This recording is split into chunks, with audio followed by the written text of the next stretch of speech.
这里是荔波小七孔景区的小七孔古桥，很难得一个人走在桥上。在小七孔景区，其实有大小七孔两个景区，所以来小七孔千万不要忘了去大七孔看一看。昨晚住在了小七孔古桥旁的酒店，没想到早晨醒来已经7点半了，赶紧去小七孔古桥拍照，一定要赶在8点以前，景区游客到来之前。几分钟就来到了小七孔古桥，感觉还是来晚了，光线太亮了。桥下也来了几个住在景区酒店的游客，看河里的小鱼。几个游客都比较自觉，轮流在桥上拍照。这就是住在景区酒店的好处吧。我也上桥走一个来回儿。这个视频如果后期加上慢动作和音乐就非常完美了。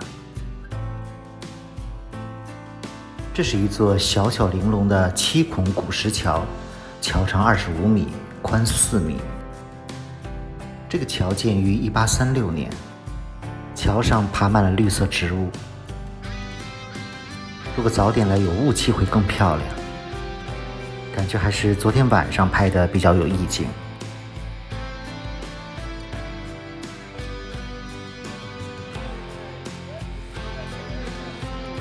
现在桥上来了一对老年旅行团，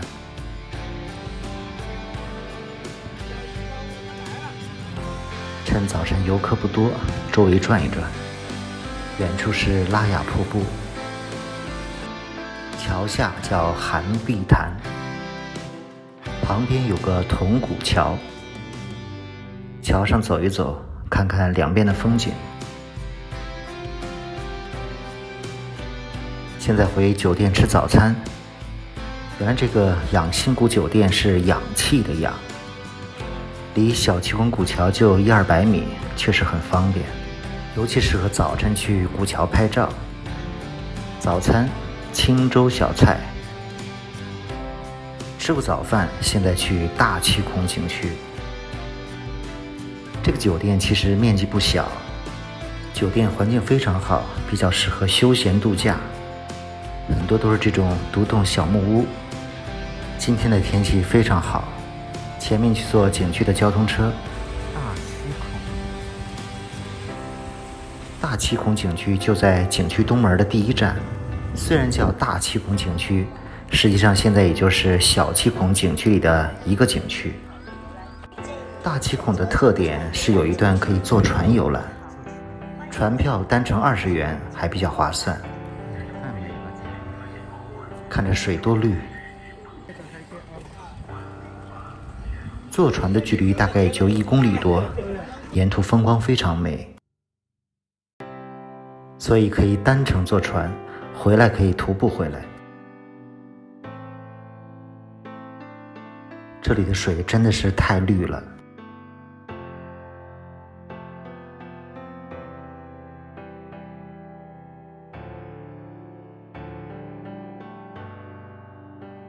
河流的两侧都有栈道，如果徒步去的时候都走右侧。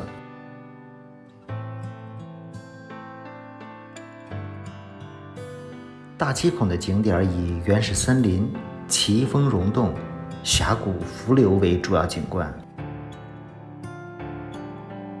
坐船视野更加开阔，也更轻松自在。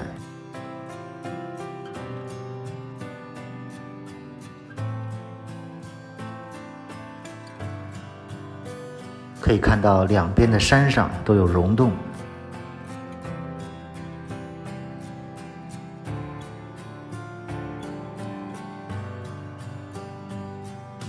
很多游客都在小七孔景区看到过小七孔桥，但是都没有看到过大七孔桥。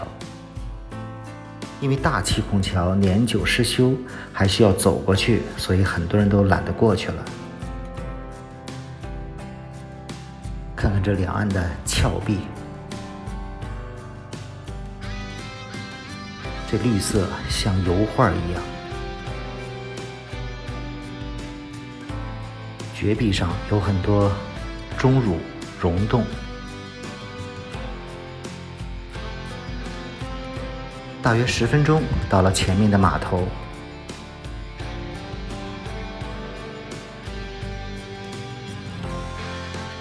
这段游船还是非常舒服的，20块钱，价格也不贵。前面下了船之后还要徒步一段距离，回程的码头在对岸，有这座桥连接。大七孔的主要景点都是下船后往前徒步，有恐怖峡、天生桥，还有妖风洞，大概要走2公里。峡谷间有几座这样的吊桥。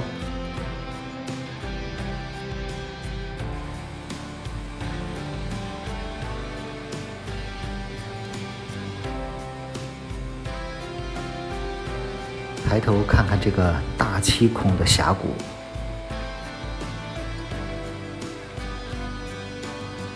从这里沿着栈道一直往前走。大七孔的这个徒步栈道基本都是平路，所以不累。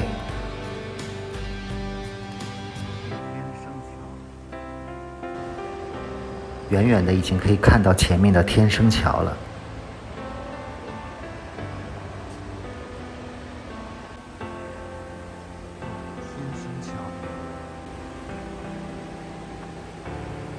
天生桥，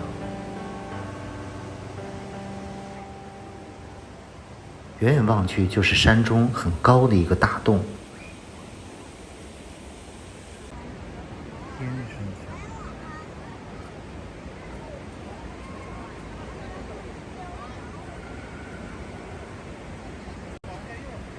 有栈道可以从洞中穿过。小心旁边山崖的一些巨石。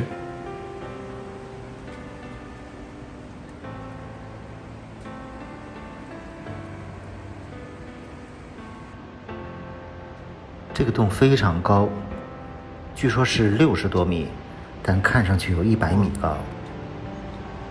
哇，这大洞上百米了。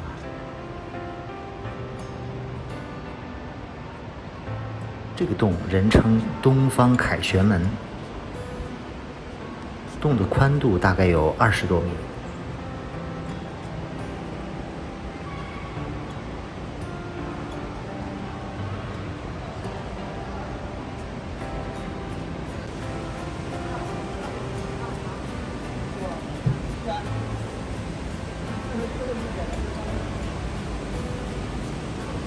洞里的栈道也很长。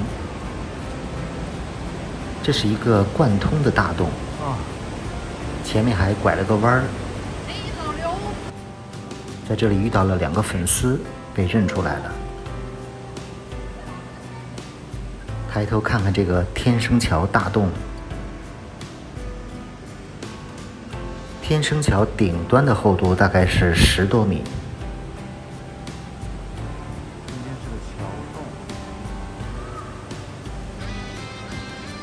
这个天生桥还是非常壮观的，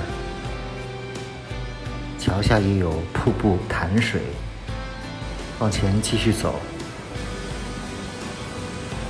这里有很多掉落的碎石。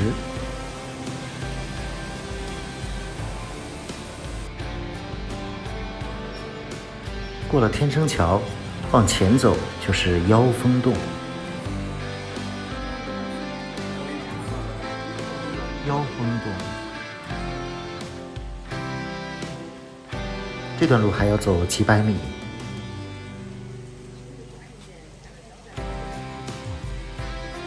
高高的绝壁之上，有很多的钟乳，上面有一个大洞。峭壁上的树也非常的漂亮。猛一看，我还以为这是个人在这里观景。妖风洞只能走到跟前，前面就不让进了，最近关闭。据说以前是可以进入这个洞里的。这儿的树和水真的太绿了。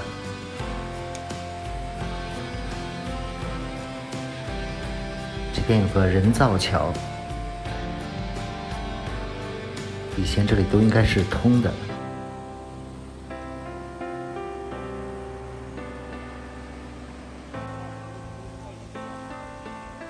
抬头看看这个妖风洞，这里就是大七孔的终点了。现在往回返，再欣赏一下这个天生桥。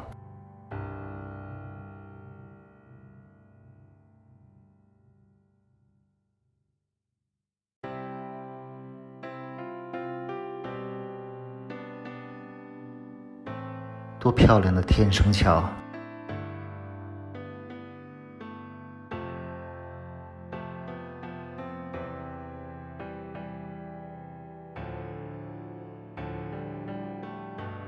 桥下清扫垃圾的人，小七孔这边划船清扫垃圾的还是非常有特色的。你知道这个摇晃船只有什么作用吗？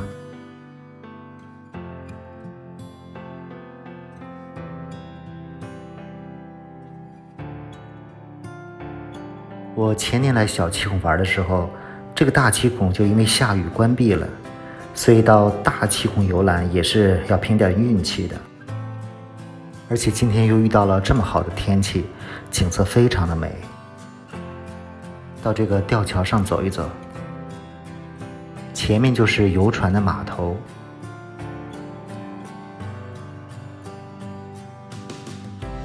左侧就是天生桥。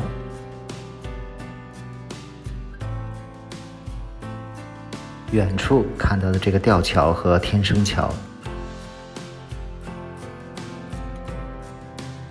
回程没有选择坐船，而是选择了徒步。河的两边都可以徒步回去，左边这个相对容易，因为是平路，而右侧就是在半山腰上比较累，但是可以看到河中的风景。看到了吧？左边的栈道比较省力，右边的栈道虽然是在山上，但可以看到下面的游船。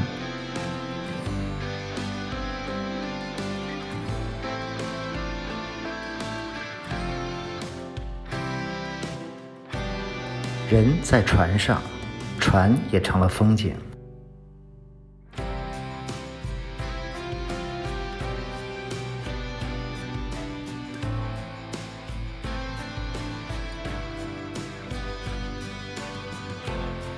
感觉小七孔真是处处有美景。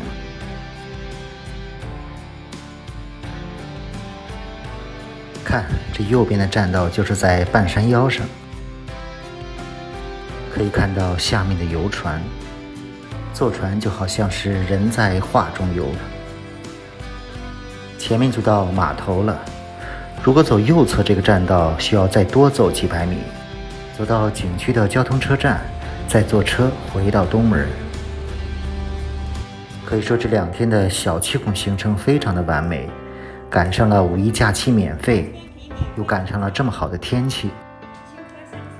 景区出口非常漂亮，这2天有很多人给我推荐去瑶山古寨，在景区出口也看到了这个广告，看着还是非常吸引人的。准备今天住在景区门口，明天去瑶山古寨，离这里只有几公里远。